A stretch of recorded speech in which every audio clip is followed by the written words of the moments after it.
You might not get all the giggles and the jokes and whatnot, depending on who you are, but you're gonna see the power in the work. We don't get a chance to show up as ourselves. We are always on a performance track. We're always on a hamster wheel. We're always trying to find a way to stay relevant, but not being just enough. And as long as you follow that vision and you stick to it, people gonna show up. And I think for creatives, it's tough because you want to show up fully. You want to just be you. You want to just make your art, do your work, and be accepted for it. But I think part of living is acceptance. I know you're not new to hearing about the 300,000 Black women that literally just did they leave or were they pushed out?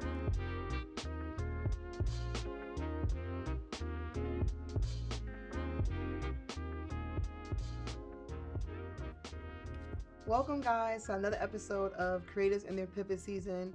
I'm your host, Crystal, and this is a space for mid-level creatives, visionaries, founders, who are in the messy middle, the pivots and the breakthroughs of their pivot season as creatives and how they are redefining their success. I am here today with an amazing long-term friend of mine, but before I get into all that, you are by far a marketing powerhouse. I'm gonna just say that. Real job to be. Right. You literally have a decade of experience in social strategy and allowing yourself to create these initiatives where you're empowering, you're thriving, from startups to global brands. And influencer marketing, not only creative storytelling, but the way that you show up in these experiences for in your business. Like, you're phenomenal, Jasmine. Jasmine, you Please. Thank you. I'm so happy that you're here, and happy to be here. I want to start off with an icebreaker. Okay, now. What is the last thing that you said yes to, but it scared you before you accepted? Oh. My new job. Okay. Yeah.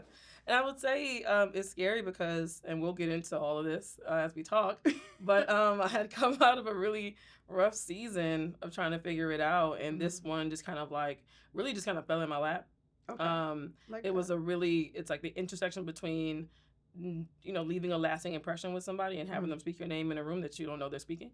And the reason why I was afraid, a little bit fearful, was because this is an industry that I haven't necessarily been a part of, and it's like really like this is a serious place. They really do what they say they do. So this is not one of them areas where you can just kind of like show up and coast. I have to come in and show and prove. Right. So I had to really trust myself to say yeah, and it's been a month and we in it. I love it. I'm talking about in it.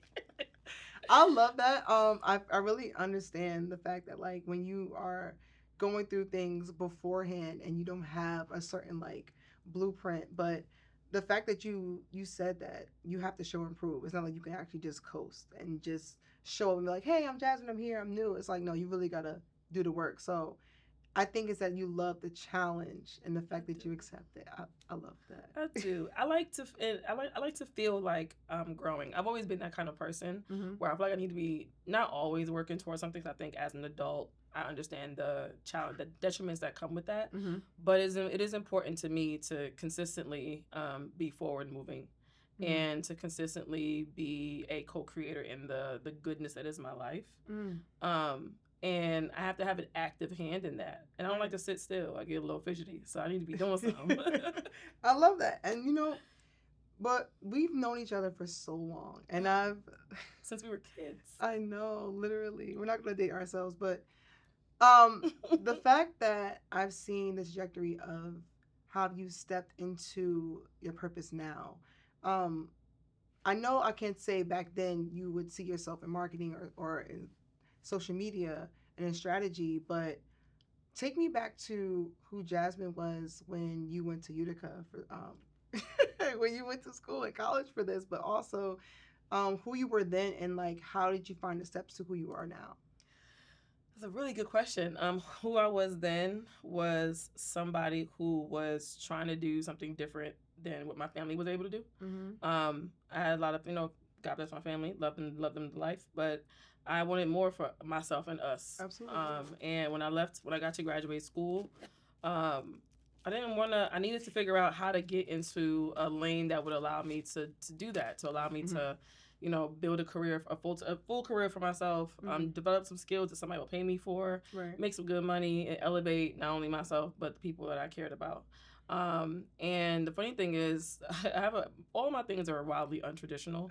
Like, I didn't go to school. I don't have a degree in marketing. I have a degree in communications. Gotcha. But the funny thing is, when I got my career started, I had just been fired from Trader Joe's because I'm mouthy.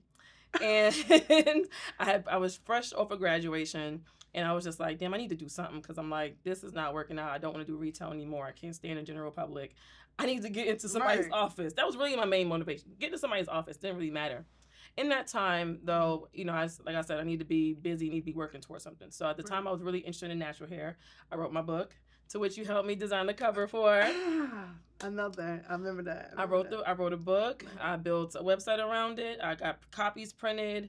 At one point, I had was starting to make products a little bit, and I had a girl that I went to school with. She's like, "Hey, having a book event in my church. Can you come sell your books here?"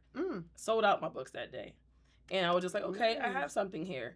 So I was working at that for a few months, and then I saw a job opening at an agency for a assistant account executive, digital marketing, right? I said, I can do that. And I applied with no actual experience besides the little business that I made for myself. Right. And that was enough.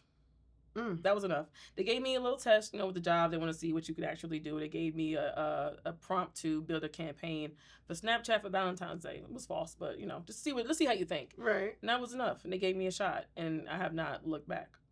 Oh, yeah. It's nothing like getting your first role and seeing the trajectory where that goes, because that gives you that boost.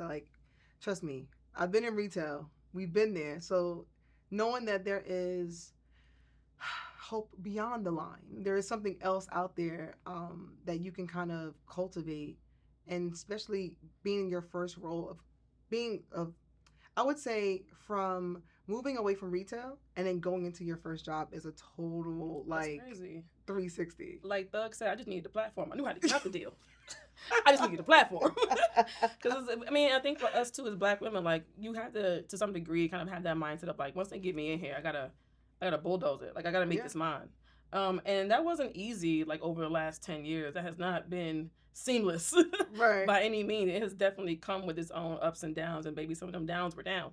Some of my experiences are nuts. I could write a book about it, but it's been worth it, I have to say. I'm at a point where I can kind of see a little bit of a high point, and that's nice. The view is nice from up here. When you say that Black women have to bulldoze, and we have to continue to show up, and we have to continue to be 10 times better. I know you heard that before. What did that mean to you, in that moment of, I have to constantly show up and perform? Because I feel like sometimes as creatives, we don't get a chance to show up as ourselves. We are always on a performance track. We're always on a hamster wheel. We're always trying to find a way to stay relevant, but not being just enough. Yeah. It's a delicate balance, and it's not easy. I think for me, I show up in my work. Okay.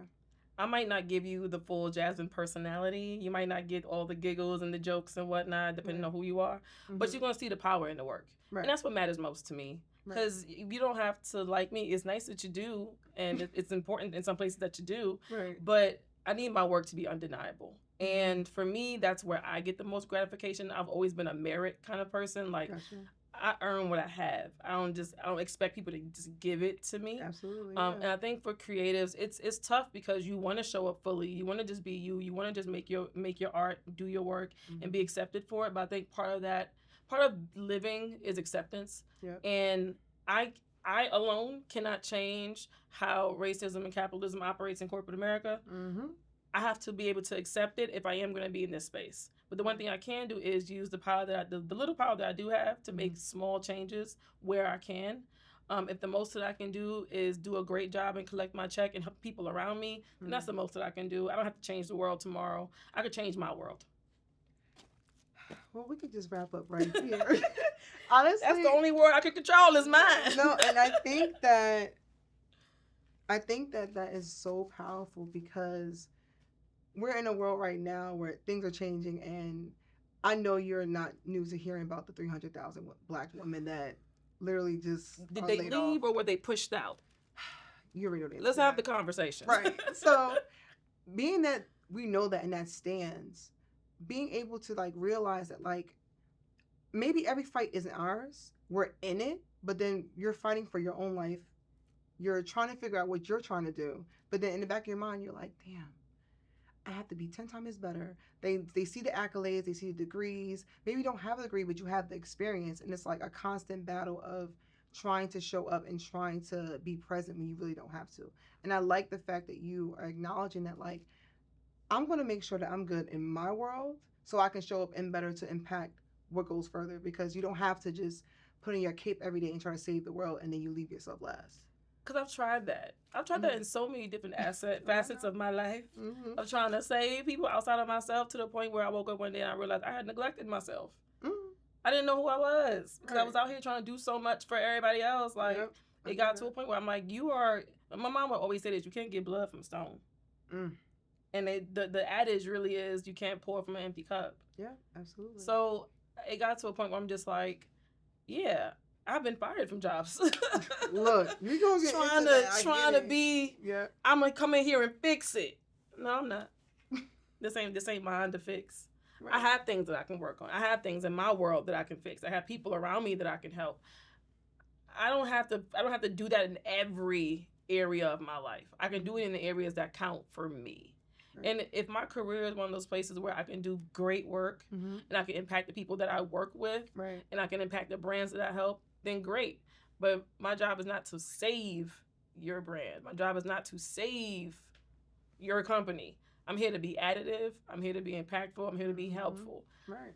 I'm going to save myself. Yep. Because ain't nobody coming to save us anyway. Ain't nobody coming to save me. Yep. And it's the thing, too. When because I work in corporate, this is probably not going to apply for the creatives that are on their own trying to figure it out that way. It could, but because I'm in corporate, I already know I am expendable. Yeah.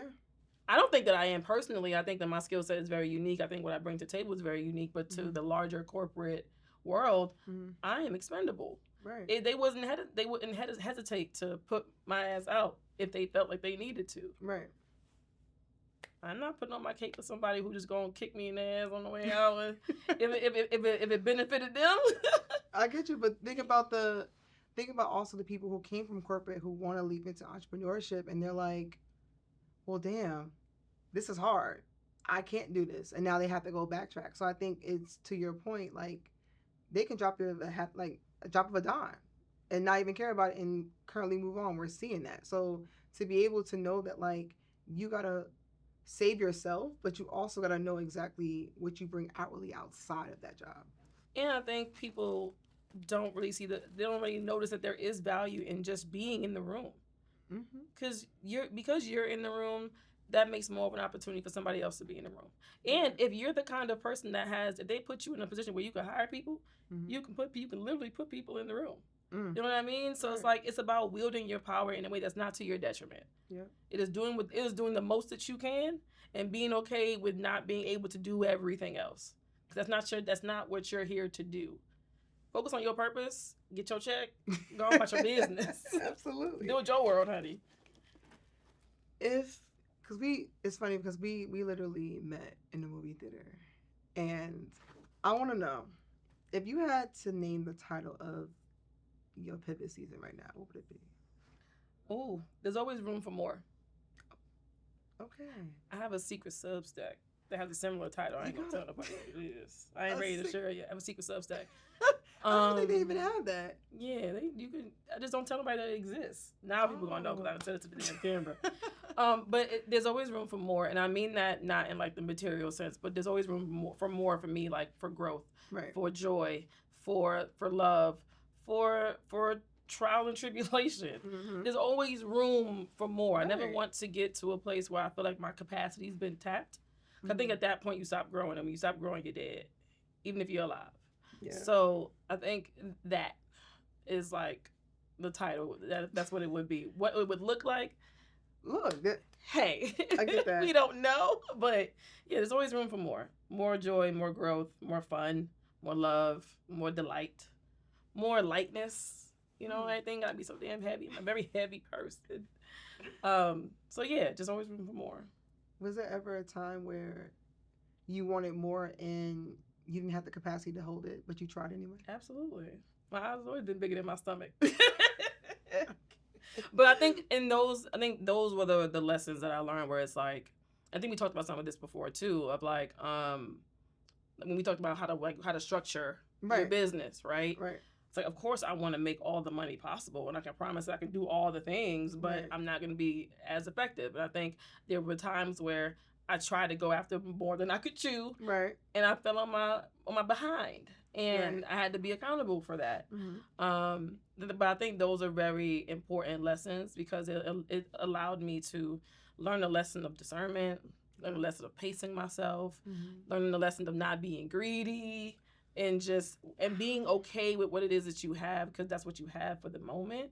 It's okay to want more for yourself. You should want more for yourself, but like within reason. Don't overwhelm yourself and then stuff yourself to the point where you just explode. You know. Gotcha. No, that makes a lot of sense, because trust me, I think sometimes even for myself, I can say that I've been in situations where I'm like, ooh, I know I can do that. I'm gonna figure it out. And then in the back of my mind, I'm like, okay, Crystal, but are we gonna get the money for it? Are we gonna, like, it's that little voice in your head where it's like, you know what you know, but what you don't know, but you don't have to force yourself to get the client, to get the business, if you don't know what you're doing. Because sometimes you can, now look, we've been finessing sometimes. We can finesse, but you can't skip those steps. You cannot literally like choose to go over what you're supposed to be learning. And I want to know more about who Jasmine was when she started getting into social media, and how did you know that marketing was the route that you wanted to go? It's so funny. I was so many different people. Look, that's kind of how I defined some of the eras of my career. I was so many different people. At one point, I was just like, I just want to be corporate powerhouse. And I just want to keep your corporate baddie and like make all the money and stuff. And then I got in it and I was like, ugh, I don't like this. Stuffy. And at the time, I was like really on my Hotep John. So I was like, I'm feeding the corporate beast and capitalism is wrong. And I need to do my work for nonprofits. And then I got nonprofits. And I was like, oh, y'all do the same things over here. Ain't no different.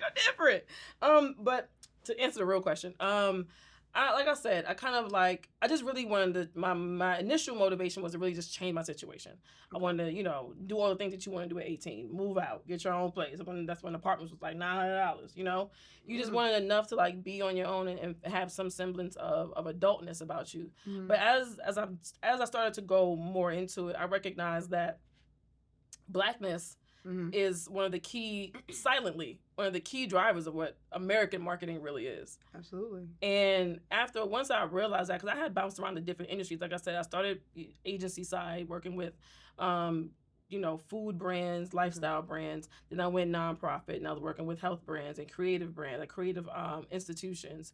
And then I went retail. I started working in sneakers, my passion, and fashion. And I realized even in all those spaces, like there is a lens that incorporates Blackness, because Black culture is American culture to a lot of people. Yeah, it's mainstream, right? Absolutely. Like we're the inspiration for all of that. And I was just like, well, if our culture and how we just exist and live our lives is going to be the marketing sell, we need to be in these rooms. Yeah. We need to be making sure you're telling these stories appropriately. If y'all want to do something cool, the cool is here. You know what I'm saying? So it became really important to me to just make sure to be one of the people in the room that's like steering the ship in the right way, right? In a way that like makes sense, in a way that is culturally accurate, in a way that is like culturally respectful. And I think while I was doing that, I fell in love with the creative lens. I met some really dope creative. Shout out to my people at Snipes, because I'm really talking about them specifically. I met some really dope creative people. Really fire photographers, really fire DPs, really fire directors, really fire videographers. Our old creative director, shout out to David. Just brilliant creative minds. And I really fell in love with what they were doing and how they were doing it. And I got to be a part of some of that. I got to help direct some of these things. And they helped me bring my ideas to life. And I had never really seen it come to life that way. And I was like, oh, okay. So now there's a part of me that really enjoys the creative storytelling part, and me wanting to do more of that. And I think that's really just been my driving forces of late is just being like, how do I help people? How do I help myself, but also help people bring their visions to life? I haven't really figured out how to do it for myself yet. We're still working through that. Gotcha. But I do like the idea of helping other people do theirs. Because I do have that kind of brain where it's like, you present me with a problem, I can figure out the angles, and I can figure out, well, this is gonna be a dope story, and I have a really great visual mind. Everything I think in scenes, I think in pictures, I can see everything. I might not be able to give you the words for it, but I can see it. Absolutely. So because I can see it, I like being able to help people when they can't see it. Yeah. If they tell me what you want, and I can help you think about it, and I can give it to the person who know how to make it come to life, right? Yeah. So that's really much like how I found myself in it. And similar to you, like for me, I love we're so like in line sometimes because like we see the bigger picture. We see like the innovation down like maybe a year or two ago. We have like tunnel vision. We can see things before. And I think that what you said about how you can solve other people's problems but not your own. I think, no, look, you're not alone because I feel like... Oldest child behavior. Look, youngest child behavior. Look, for me, it's like we can, and I said this before, I was like, you can literally give me a brief, give me a client, give me an idea, and it's out of here. Like, it's amazing. And then when you are literally crafting your own business or trying to solve your own problem, it's like... It's literally, it feels like that meme where like the just question marks are popping up over your head. Like, and I'm just like, I'm not slow. Why can't I seem to, but what I've learned, what I'm also learning, and it's just like, we be having the answers. It's just not the answer that we like. At least for me. Yeah. I already know what I need to do. Do I want to do it? Yeah. Not how the vision is coming to me. No, I don't want to do it that way, but that's like, that's how you have to do it. And it's like, I guess it ain't getting done right now. Do you think that voice in your head that's telling you, like, you know, like you said, you know what you have to do. Do you think that is anxiety of, say, how you'll show up in front of people? Do you feel like if you go that route, that may take you away from a path that maybe you don't even know is yours? You just probably following it. Like, I'm asking that because I have that in my head sometimes. I'm like, people don't know what vision you have. And the vision that you've been given can come from God. It can literally come from the universe. But what I'm saying is that the vision that you have, people are not going to see. And as long as you follow that vision and you stick to it, people going to show up. So regardless, that's the part that's the part I need to have more faith in. I think it is anxiety. I'll tell you that. Because despite what you're seeing right now, I don't like being perceived. And when it comes to like being visible, especially like in the context of social media, because that's something I know the most about. When it comes to being visible in social media, it just some kind of wall just shows up for me, and I'm just like very resistant to the idea of like putting myself out there on the internet. In a way that is more intentional than what I'm doing now. Because right now, I might just post a little cute thing on my story, a meme or something funny, a song that I'm listening to, or whatever. Right. I'll post once a year on my feed on my birthday, then I go about my business. Right? I'm worried about everybody else's pages. Right. But for me, it just, I don't know, a wall comes up, and I've been really trying to like get beyond that wall. To the point where I bought a camera, I bought a mic, like she a little cute little powerhouse or whatever. Try to teach myself coloring, all these things, but it just doesn't feel natural to me. So I think I need to, one, be mindful of the voice in the head, because it can get a little out of control. But two, just find a medium that fits best. Okay. And I've been getting into writing a little bit more. I used to write a lot as a kid, and I want to re-explore that. I did some of that last year. Took an 8-week writing intensive just to kind of just get back in the groove of it. Okay. That's why I have a secret Substack. I'm trying to figure out what my approach is going to be. I think I'm going to go into the essay route and just start writing down what I think about things that I see and read and whatnot. Okay. But to say this, all that to say, for me, I just think it's a medium thing. And I need to work through what my medium is. Because, you know, it's funny that you call me a creative because I don't see myself as that. Why not?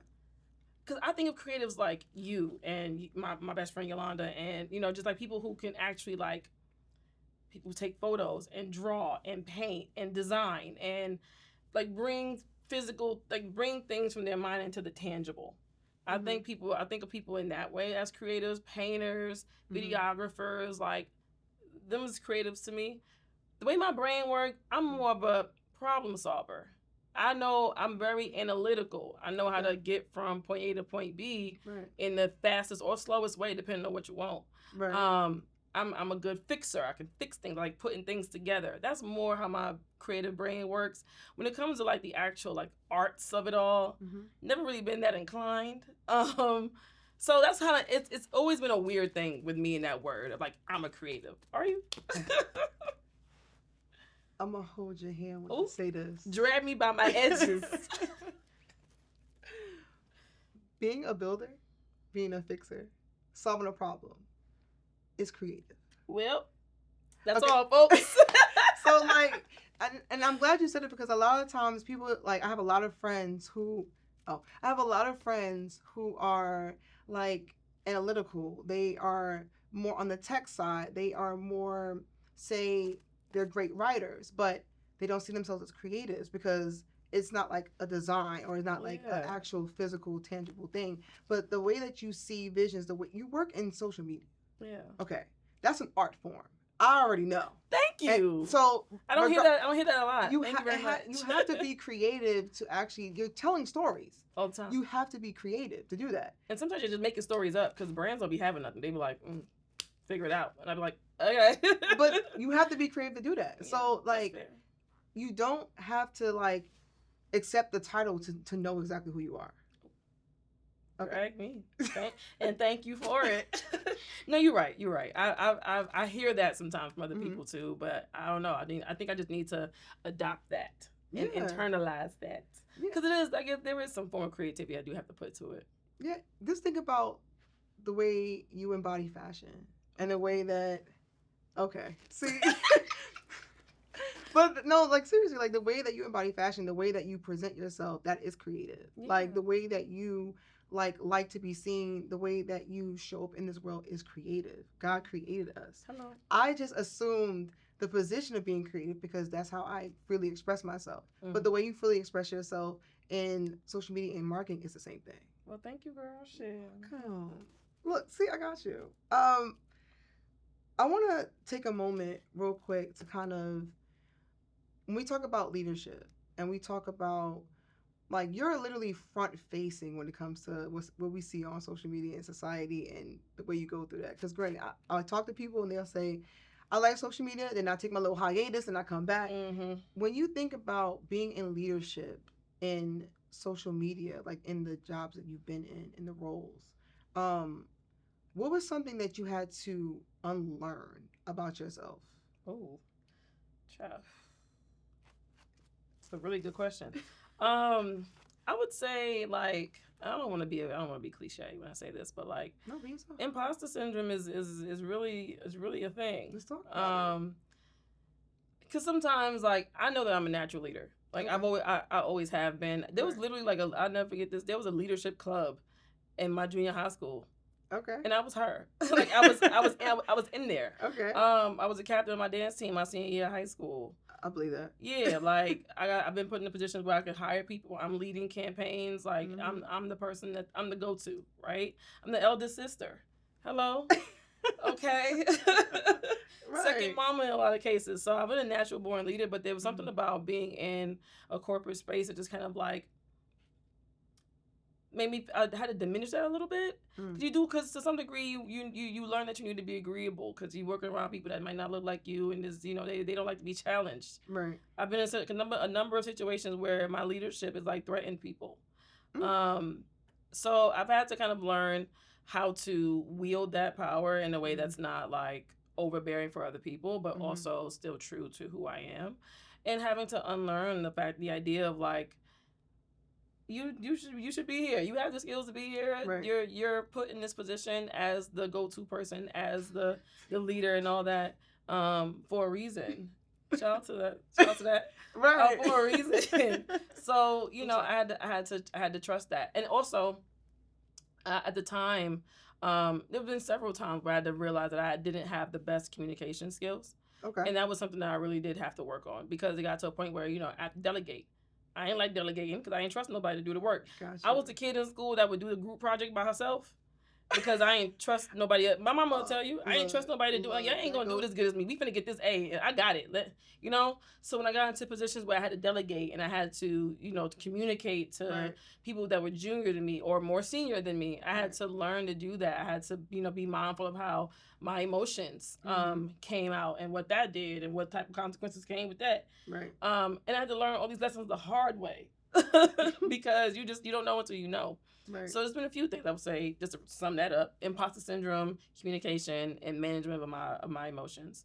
And I think I've gotten to a place now where I've had enough of these experiences to know, okay, your emotions are not a bad thing. Just be mindful of how they show up. Take a second to breathe if you feel like you're becoming overwhelmed in the workspace. Right. You need to communicate. You need to delegate, and you need to be able to, be clear in your communication. So I have habits now where I just give out all the information that I have. Okay. Some people say it's too much. No. But I'm just like, you have it all. Right. They're like, well, it's good. You have too much. You can always take away. It's harder to add. I'm like, yeah, that's fine by me. Mm-hmm. And then also like, just being okay with delegation and trusting other people to do what you ask them to do and have it done the right way. Mm-hmm. But also being okay with the idea that even if they don't do it the right way, this is a learning experience for both of y'all. Right. We're all learning together. Like, it ain't personal. Lots of things. I resonate with that because I feel like sometimes when you are in space, especially in corporate and the way that Black women have to show up, there are many you can add one more in there. many sides of us that we have to like show up as, but like there is not only code switching, but I feel like it's a mindset shift that you have to have like on every day. And you want to make sure, because sometimes you could be in a space where you might be smarter than your boss, and there might be a time where you might have to play the part that they say, and you can't outshine your boss and you can't do these certain things. But knowing, like, staying true to who you are and learning, like, you know what, in order for me to show up as a leader, I have to set myself up by leading by example. And you don't forego all your boundaries. I think that was another thing I missed out. Okay, absolutely. I still maintain certain boundaries. And there are certain hills I will die on. There are certain hills I've had to die on, so to speak. Okay. For my boundaries, but I have to maintain my integrity. And there are certain things I just don't go for. Right. So I don't really care. Like, I'm cool with making you look good, but not to my detriment to where now you're making me look bad. You know what I mean? Like, there's a balance to all that stuff. I don't do credit taking. Like, I lead by example by that. If somebody's like, if I'm like leading a project and I'm like, somebody's like, oh, this is a great job. This is a great project. You did a great job. I'm like, yeah. And so-and-so did this. And so-and-so helped me with this. Like, right. I don't have a problem paying it forward because I'm not insecure in that way. I don't need to take from you in order to feel like I'm doing my job well. I can just trust that I'm doing my job well. Right. And that's something I don't allow to happen to me because the implications are different. If somebody thinks Sarah's not doing her job, then Sarah might have a little bit more room to play around and like escape. If somebody thinks I ain't doing my job, it's a little bit more of a hyper focus. You know what I mean? Right. Like, I'm a little bit more visible, right? Gotcha. So like, again, like, I think there are certain things that I do maintain. I do say no. And that's a little tricky for some people. I do say no because of how I operate is like, we all adults here, and I ain't come out nobody crotch in this office. So my mama at home. Okay, we all adults here. We respect each other. And I have the right to say no if it's outside of the bounds of what I agreed to do here. I'm always down to do extra, but that's at my discretion. So there are things that I do maintain because I don't think that we need to come in and just assimilate. Yeah, right. No, because I think that's to our detriment. But I do think it's worth being mindful of what boundaries you set, being flexible where you can be flexible, but maintaining that firmness when you know you need to maintain that firmness because my respect is not up for negotiation. I love that. Serious face because I meant that. No, seriously, because I think that sometimes we don't give ourselves enough credit to we go in and we think that we have to be a certain way, and then we lose sight of who we are. And I think that as creatives navigating in between corporate and just maybe even just entrepreneurship or just being our own business, I feel like we still have to draw the line because granted, now we're somebody's boss unless you don't have a team. Exactly. So, even with clients, like, and that's what I also set boundaries with clients. I put it in my contracts. My boundaries are in my contracts. I don't answer emails after 5:00 unless I want to. Look, I observe all national holidays. I don't work on my birthday. You get 24 hours between email responses. We communicate on email. Don't text me unless I'm cool with you like that. Again, maintain. Right. And when it's your own business, that's the one thing about freelance work that I love and I enjoyed so much, because I realized when I was working on my first like real contract, I was just like, oh, it's my shit. I can tell if I don't want to answer the email for 48 hours. That's the terms that you agree to. Absolutely. You know, yeah. I wasn't unreasonable, but they were just like, I had to think about, okay, well, what are some of the things that I did not enjoy when I was working corporate before I owned my own business? What did I not enjoy? And I'm just like, I didn't enjoy people hitting me up all times of the day. I didn't enjoy people expecting me to answer them on weekends. I didn't expect people to just give them extra that they're not paying for just because they asked for it. Right. Yep. You know, I wanted time to think about my responses to their emails, but so I could be thoughtful in my approach. So I'll just put all that in there. I don't like working on my birthday. Put all that in there. When you think about all the roles that you've had so far, and then you go into entrepreneurship, ATJ Media Company, and you finally press that button to secure your registry of your LLC. And now you're on the other side of business, and now you're the one running the show. What did that feel like for you in that moment of, now I'm going from corporate jobs where I'm still like moving and shaking, I'm still like doing exactly what I need to do and showing up, but now I'm having to show up for myself. I have to trust myself in my business, and now I am the one that's going to be leading. It was scary at first. So I did all of this, like the incorporation, the building of the website, top of the pandemic. Okay. Because I was at risk of being furloughed, and I was like, I can't not be making no money during this time. Like, I don't know what's going on. Absolutely. Like, I need to be keeping something coming in. And at the time, there was a lot of conversation just online about entrepreneurship and what how you need to do that. And I was just like, I have enough skills that somebody can hire me, not in the corporate basis, not on a job basis, but like someone will hire me and pay me to do this work that I've been doing for everybody else for so many years for them, And I was just like, I just have to build the thing. If I can just build the thing, I can figure it out after I build it. And I spent, I don't even know how many weeks just kind of going through, doing research on the process, building a website, thinking about what my offerings are going to be, building a portfolio. Yep. I know. It's a whole thing. But I was only afraid because I'm just like, okay, this is a new venture. I don't know what's about to happen. This is like a lot going on. But after a while, it became kind of empowering because it felt like I had a safety net to some degree. Like, I have a backup plan. Right. There's something about knowing that you can still make some money for yourself even if you don't have a job. And that's very important because making money is not easy. Like, I know people love to say getting the bag is easy. And it might be simple for some, but it's not easy. There's a distinction between those two words that we be interchanging. It might be simple for some, but it's not easy. There are a lot of factors that come into making money. Now, you can hit the block and, hustle and commit crime. That was never that was never me. Gotcha. I'm a civilian. I had a 2-parent household. But and I mean that facetiously. But no, like, you can do that, right? Like, you can find a lane to go make some bread. You can make it quick if you wanted to. I can hit the pole, I can hit the strip, whatever the case is. But look, we're not doing that. But the point is, it can be simple for some. And I was just like, I needed to build something that has sustainability.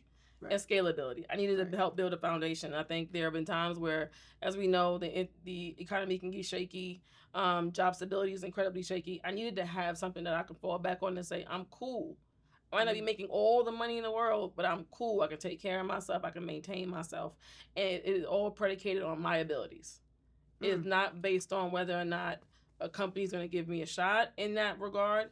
It's all about whether or not somebody else can find value in me and decide that they want to pay me for it. So how does it feel to make money being a creative? It is nice. Because that's exactly what you are. It is. Honestly, when I got the client that I have now, again, that just kind of fell in my lap. It was the right time on LinkedIn. It felt really good to kind of like be real this is my first like real serious client. I've had other clients in the past, but they just didn't feel as like serious. Right. Maybe that was a perspective thing. But when I got my first real client, I was like, I feel real. They come up buttoned up, contracts and legal teams are reviewing them, and we're negotiating numbers, and it's a few $1,000s. It's a retainer, and yeah, it was very like, okay, yeah, I could do this. Cool. And it didn't always feel like that, because I've had some really tough clients, or I've had projects that didn't really go so well, or that I wasn't really interested in. There was maybe a disconnect between me and what I was doing. Right. But when it did hit, it felt nice. I was like, yeah, okay, cool. It helped me trust myself a little bit more. I love the fact that you said that allowed you to trust yourself more, because I know that sometimes as creatives, we can, especially in freelance, we could take roles or take clients and be like, damn, that's a really good number, but I don't want to do the work. You're not, like, your heart's not in it, but you got to make ends meet. Like, look, life be life, and sometimes, but there's nothing like being able to shift your mindset from being like, I love what I'm doing. I have a client that's going to pay me, but also it feels like I'm doing exactly what I'm supposed to be doing. And when it comes to the way that you redefine how you see your success for yourself, at Snipes, you came up with this amazing initiative that through-line the creativity, culture, community, and I don't want to spoil it from them, because I want you to tell me about this initiative that you came up with on your own. I did a few of them. Which one? Right. Okay. So the one that you want to talk about, that you feel like you felt that this put you on the map. You came from working there for 3 years, but the initiative for you to put together this ecosystem for the community when it comes to Snipes, and what did that look like for you? Because granted, I know you're running things, you're in the campaign, and you got this project, and you've done them in the past. But what does it look like being able to say, this came from an idea in my mind, a seed, I went through it, and now it bloomed? What did that look like? See, I do want to know which one you're referencing specifically, because I've done it a few times, but generally it feels great, because again, like I will say that was one of the places where I finally got to see some of my ideas really come to life. Right. And then for an industry that I had so much passion for, like, I love sneakers, I always did. I love fashion, I love streetwear. So to be in it and to be able to do all the cool things that I had in my brain and see it come to life, and having people put money toward it was like really dope. And at the time, it mattered to me. It felt like I was doing something. It felt like there was an impact being made, not just numerically on social, where videos are getting thousands or millions of views or something like that, but it was just like I got to really show up in certain in communities of people. I got to travel around a lot and kind of like really get on the ground with some of these folks. And once I've been able to do that, I'm like, oh, I'm actually like I'm helping some people. Right. But which campaign were you talking about? The one where you created that program. Oh, the innovation program. Yes. I knew that was the one. Love that one. That's what I'm saying. This is actually a really good story. So we had a competition in the office because Nike. Can I say that? A brand. I don't know. I don't know how long my NDA was like. A brand. What's up? Please. Thank you. A brand was like, yo, we have $100,000 of co-op dollars for y'all for a community program. Pitch us something. We got to get rid of this money. Pitch us something. Okay. So we had a little competition within the marketing team at the office, and I came up with this idea for a innovation lab. Right. Because at the time, this particular company was interested, I guess, from my perspective, interested in creating footwear for communities that needed a little bit more access, more accessible communities, right? Yep. Folks with deformations or mobility issues or whatever. They had already been releasing, 1 or 2 products for this community. So I'm like, okay, cool. This is what we could do. We'll do it in Atlanta because Atlanta is one of our key markets. I know we want to grow there. And this is my plan, right? Let's do an innovation lab. Right. Let's teach these kids how to do something and go from there. Okay. We presented all of our ideas. It was my idea and another one that came down to the final 2. Nice. Okay. My idea won. We ended up partnering up with somebody else. Me and my colleague Ryan at the time partnered together, refined it a little bit, and we brought it back to the group, presented it. I'm a great presenter. And everyone was like, yeah, let's do that one. And that one came together so quick, and it was almost like serendipity. Like when it came down to actually get into the work, I was like, okay, originally the plan was to, talk to schools in Atlanta. We talked to Spelman, we talked to, I think, Morehouse. There was a couple other schools that I knew had innovation labs on campus. They had already had all the tools. Mm-hmm. So I started reaching out to some people, just cold emailing, asking for meetings, saying, hey, this is who I am, this is what we're doing, can we have a conversation? Mm-hmm. And I had 2 conversations, both of them went nowhere, but that last one was like, we can't do it here, just logistically, it's going to be a nightmare, but I know somebody that works with this company that has a nonprofit, and they have a mobile innovation lab that they go around going to schools already, and they're teaching these kids how to work with 3D printers and design software and power tools and all these things. And I was like, oh, and they were a Black-owned organization.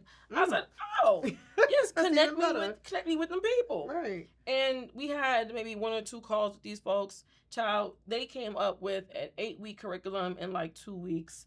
Wow. They mobilized for us. We got merch made. I flew down to Atlanta to see the first installation, me and the rest of the community team. And it was go time. We did it in 2 schools. We worked with students between like sophomore and senior in their senior years. Right. And they spent 8 weeks learning about design software. They knew the prompt was to design software for an accessible community. Mm-hmm. And I was not disappointed at all. I was actually thoroughly impressed. These kids, these are Black students, child, young Black babies. The ideas some of them came up with were brilliant. For example, one girl was like, yeah, my homegirl broke her foot, so she can only wear one of her Jordans to school. So I designed a cast cover to match her Jordan so that she can wear. I said, girl, get production and put her on Etsy. Right. That's a business. Right. Another young man was like, and this kid happened to be a budding fashion designer on his own time. Mm-hmm. His clothes are pretty cool. But he said his grandmama blind. So he had designed, in theory, footwear that had sensors on the sides of them. So anytime somebody blind or vision impaired came into an object within 10 to 20 feet of an object, their foot would vibrate. So they would know they were close to something. And I was just like, y'all are brilliant. And it was so crazy because at the time there was a lot of discourse on the idea of like, the Black youth generation, Black Gen Z generation was like they were lost. They don't care about nothing. Right. They're going to be the death of us. All type of stuff. Right. I'm just like, I remember that. Yeah. But that program and that thing that we were able to do was a direct visualization of what happens when you give Black students a little bit of money, a little bit of time, a push, and education. They just needed somebody to teach them. Yeah. They needed somebody to invest in them. They needed somebody to say, you can do this, and I want to see you do it. Child, at the second school we went to, I went in the bathroom and cried for 10 minutes because that's just who I am. I'm a crier. Okay. But I was just so proud, and I was just overwhelmed with joy, and just like I was so impressed, and I was just so full because I'm just like, one, this is not a social media thing. Right. It's a straight community. We ain't do no social for this. So this had nothing to do with my job for real. But it was just something I'm just like, I'm passionate about the babies. I care about seeing my community prosper. Mm-hmm. And I like the idea of helping people learn something. Cool. Sit in that for a minute. Because I'm serious, because the way that you lit up, just like it allowed, like. Yo, it matters to me. It really does. I literally was in that bathroom for a solid 15, came out, mascara running, had to go and collect myself. And my shout out to John, my friend John was like, girl, you okay? I said, John, he also cancer, so he know we be crying. And he was like, girl, you good? I said, my heart, the baby. But yeah, it was really fire, man. It was really, really fire. What about you in that moment changed? If you think about your trajectory with everything you've learned about you and your roles and just you in general as a creative, I'm sorry calling you that now because that's what you are. As a creative, there's nothing like seeing an idea through, and on the other side, you're like, I did that. Because nobody can take that from you. The fact that you even said that is not even on social media. So it wasn't even in correlation to your job. It wasn't. So it's the fact that like you did something outside because you were passionate about it, but you pulled it off. You said, this is my idea. It got chosen. You did exactly what you had to do. You found the outlet. You figured it out. But in the end, that's why I wanted you to sit in that, because I feel like that was something, when I saw that, I was like, oh, she does this as well. So it's another check on your box. She be thinking big sometimes. You got to. I think the thing that changed for me is, and a job has never really been a job for me, but I think in that moment, for sure, it definitely wasn't just a job. Mm-hmm. I was like, oh, because I remember I all the teachers that I had that left an impact on me, I remember them. I remember their names. You know what I mean? I remember the moments where, like, when I was able to, like, really do something that might have been just a small domino in the grand scheme of things, but that domino was really important. Yeah. I remember those moments for myself as a kid.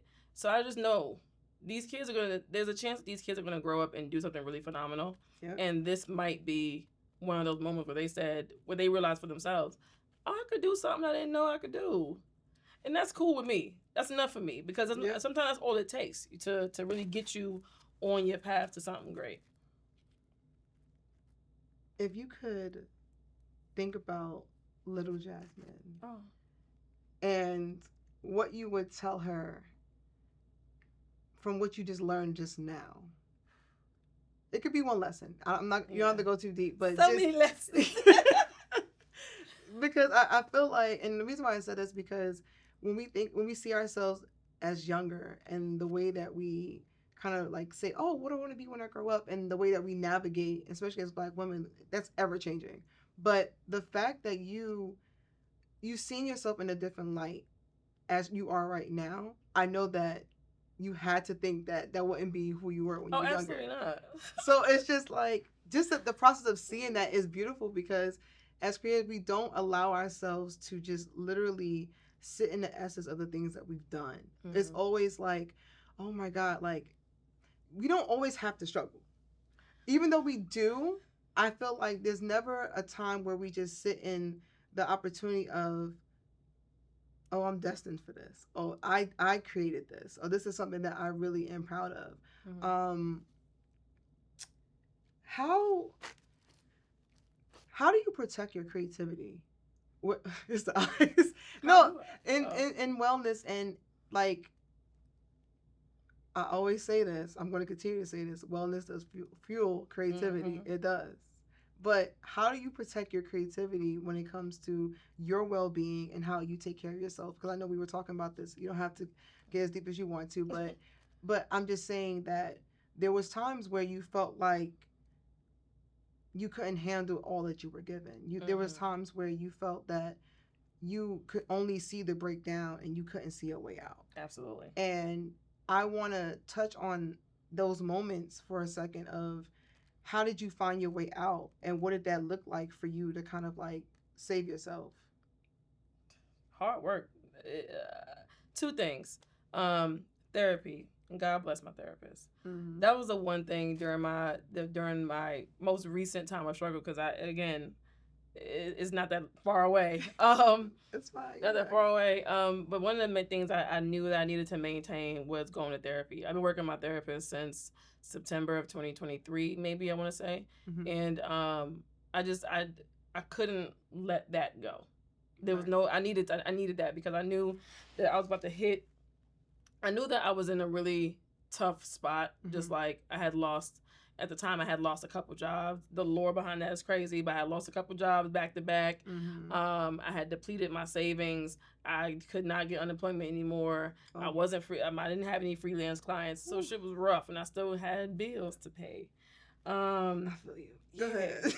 So, it had just been a lot, and maintaining my connection with my therapist, going to therapy. Shout out to her. She gave me services where I could, like, they'll pay for it for you to go up until a certain amount. That's it. Yeah, they'll reimburse you for whatever you pay. Like, mm-hmm. That was one of the main things. I think also maintaining some sort of like physical movement schedule, whether it be working out, going like walking around, whatever it is. Mm-hmm. Those two things definitely helped me find some grounding. Mm-hmm. I can't say keep it, because there were plenty of days where I was, of course, maybe in the wind, all over the place, just didn't know my left from my right. It was so bad, and I felt so crazy. I felt like I was losing my mind to some degree, mm-hmm. and therapy and movement kind of helped me keep some grasp on my sanity at the time because, honey, it was ready to fly out the window. I didn't know what I was finna do. I didn't know where things were coming from. Look. And even when I got my client, I was just like, this is cool. It's just covering it's covering the bare necessities. But there's always room for more. You know what I mean? Like I need to do more things. I want more. So it was tough. But taking what my therapist said to the heart, she be dragging me by my edges too. She hold me accountable when I need to be held accountable. She gives me tools and homework, the things to work on. Having some sort of mindfulness practice, not easy, but worth it. One of the things that she helped me get into a habit of doing is making decisions that, when need to be, oppose how I feel. So at my darkest times, I wouldn't want to get out of bed. I would neglect things like just drinking water or whatever. I would always shower though. I couldn't get. Okay, let me just be clear with the camera. Depression doesn't hit me like that. I need the water on me. It helps me feel nice little zest. Yeah, I'm a Cancer. I'm a water sign, so water helps me just feel something. And sometimes I do have to cry in the shower. That's a nice little private spot. It's real dramatic with the water and the tears. And sometimes you sit in the tub. It's nice. Anyway, I didn't struggle there. But getting out of bed, eating three meals a day, making sure you drink your water. Sometimes I will lay in bed and won't eat the entire day. I won't have an appetite for it. I might drink a little cup of water and call it a day. So I was telling her about that. I'm just like, I'm scrolling on my phone for hours. I'm playing these stupid games. I'm not doing what I need to do. But I just can't bring myself to do it. Right. And she was like, look, it's going to be hard for you to change how you feel, because how you feel is how you feel. Like, your emotions are just responding to your environment, your circumstance. They're valid, right? Right. But you need to get into the habit of being able to identify your feelings, not identify with your feelings. And in the process of identifying your feelings, make a decision that is opposite of that. So if your feelings are telling you, stay in bed, don't get up and don't go nowhere, get up and move around the house.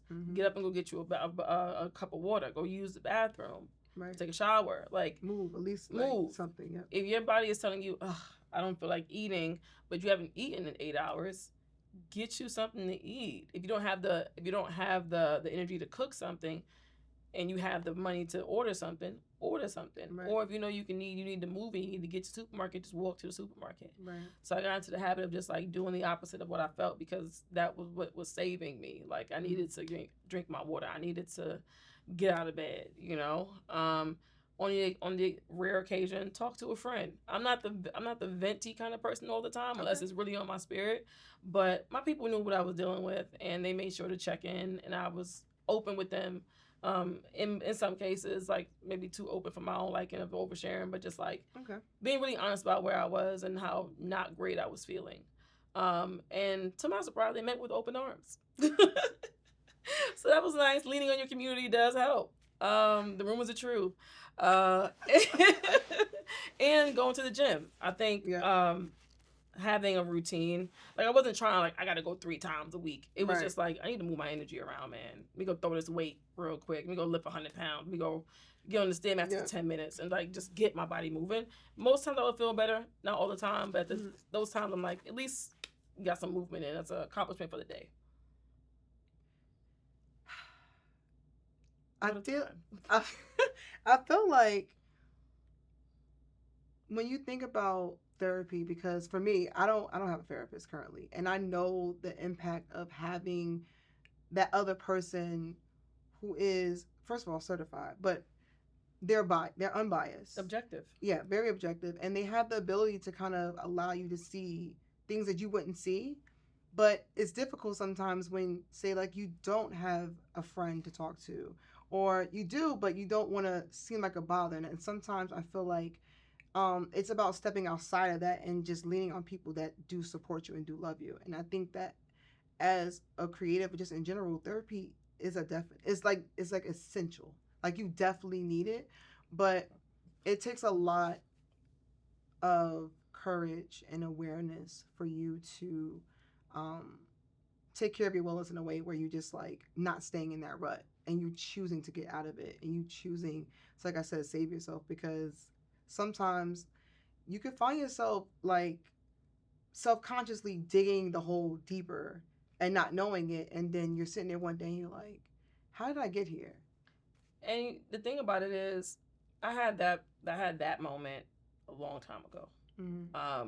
2013 was a really hard year for me. Really hard. I lost my favorite aunt. I was going through relationship issues. I had issues with my parents. Like I had just I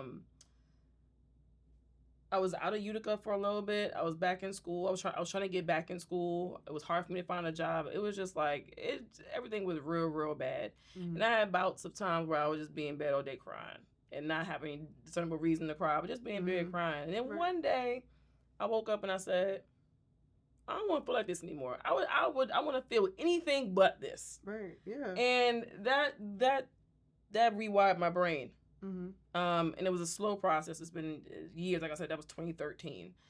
So it's years. It's not an easy process. It's not fast. At least not for me. Right. But just being able to decide for myself that I wanted to feel something different. I couldn't even name what I wanted to feel. I just didn't want to feel whatever that was. Right. That put me in a position that over time, I was just like, there are times where I'm going to need to outsource my help. Right. I can't do all the things.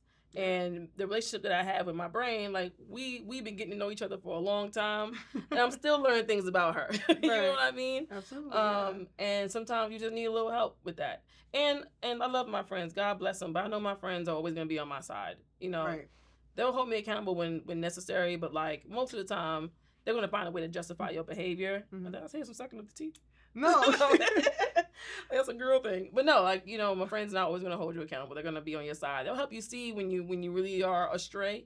But for the most part, they want to be there to support you. I needed somebody to say, no, girl, pause. Let's address whatever that was. Right. There are people who are trained to be able to see things your friends might not be able to see. Absolutely. And I needed to get that perspective. When you think of one thing I want to point out, creatives asking for help. As a creative, as an individual, as a Black woman, how hard has it been for you to ask for help when your pride is guiding you towards you want to make a decision for yourself without having to have outside validation versus trusting yourself? Like, have you had times where you're like, you really want to ask for help but you don't know how to? Or have you had people that want to give you help and you don't know how to receive it? Both. Because, I mean, I think for me, it's always been difficult for me to ask for help because I've always been the person people asked for help. So when it came to, like, moments where I actually needed somebody to help me with certain things, it was just kind of like, I don't want to be a burden for anyone. And then the people that would recognize that I was struggling and offer, and I'm just like, no, because I'm too prideful. And I'm like, nah, I got it because I don't want to, like, put you out the way. Right. And I think what I learned from that is, like, you can't be an island of one. Like, you're not going to be able to get much done if it's just you doing all the things by yourself. And you're not going to be effective at all those things. It's still a little hard for me to ask for help, I will say, but I've gotten better at asking. Okay. I will say that when even if it's small stuff, like, can you help me with this? Or, you know, for example, recently I'm terrible at finding, like, references for some of my ideas, and my job now, like, we all operate on references. Right. Have an idea, but you show me what it might look like in real time. I'm horrible at finding those, but I have some really dope creative friends. So I went home, I asked this girl, can you find me some references? When you look for stuff for your photography, like, what websites do you look at? What videos, who do you follow? Like, send me their pages. Same thing with my other friend, like, send me the pages, send me, you know, all the things that you're looking at. And you know, I don't want to be bothering nobody around, like, sending me your references, like, trying to get into your stuff, but I need the help. So it's just it's just recognizing that, like, and being okay with the fact that I'm not going to be good at everything. I'm okay with that. I have to accept that. And I need to start enlisting people who are better at certain things than I am. Yeah. And that's pretty much all it takes. I agree with you on that. And I'll say that being able to know and asking for help and knowing that you can't do everything, it's not about pride. I think it's more about, like, physically being able to stay in your zone of genius and being like, okay, you know what? I can get Jasmine to do that without feeling like I gotta have to touch it and have to do all that stuff. It's like being able to kind of, like, be okay with setting something aside and being okay with just knowing that, like, you do have other resources. As we wrap up, why?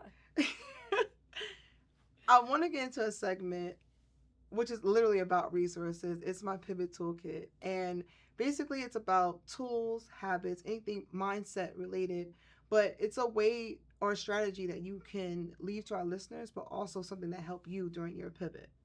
What do you think you would love to leave behind, and why do you think it's important? What would I want to leave behind? Get comfortable with the process. I think that's one of the hardest things to do. Mm-hmm. Get comfortable with the process, trust in that, Mm-hmm. And then maintain practices that help you feel full, right? So like I mentioned earlier, with wellness, taking care of my brain, taking care of my body, Mm-hmm. all those things kind of help me get through that tough season trying to figure it out. Mm-hmm. And I think trusting the fact that I had the skills to be able to solve my own problems, right? Was something that I really needed to lean on, because it's like, girl, you have to trust yourself. You don't have anything else. Right. There's nobody hounding, there's nobody kicking in your door trying to give you a job. Like, you gotta trust that you can come out of this hole and figure it out. Right. And also realizing that I have so much more life to live. It can be very do or die right now. Right. When you're in a really tough spot. But I'm only young, and there's so much more life that I have to live. There's so much more opportunity that's ahead of me. Even if this season is rough, even if this season doesn't pan out how I want, there's still more chances. Right. It's just being able to make sure you can handle where you are right now, so you can get to where you're at, where you want to be. So yeah, that's what I would say. Jasmine, thank you so much for being here. I want to give you your flowers because I am just so proud of who you are. I really am. I might be on a sideline sometimes and I see you, but like, it is astounding to see how far you've grown. Thank you. So how can people find you when it comes to your social? How can we get in touch with, in case you want to have a client for ATJ Media? Let us know how we can find you and how we can support. Yeah, I'm on LinkedIn, Jasmine Cordew. Jasmine spelled the regular way, Jasmine. Cordew is Cordew. On Instagram, it's Big Jazz.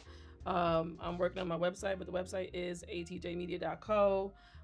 Yeah, I'm all the places. But if you really want to do some business, hit me up on LinkedIn. Okay, and thank you so much for being here. Happy to be here. Thank you for having me. And if you love this episode, please follow, bring another creative into the journey. If you want to continue to engage with our community here, I have all my links in the description box. And until next time, thank you for being here, and just know that your pivot now has a place. Bye.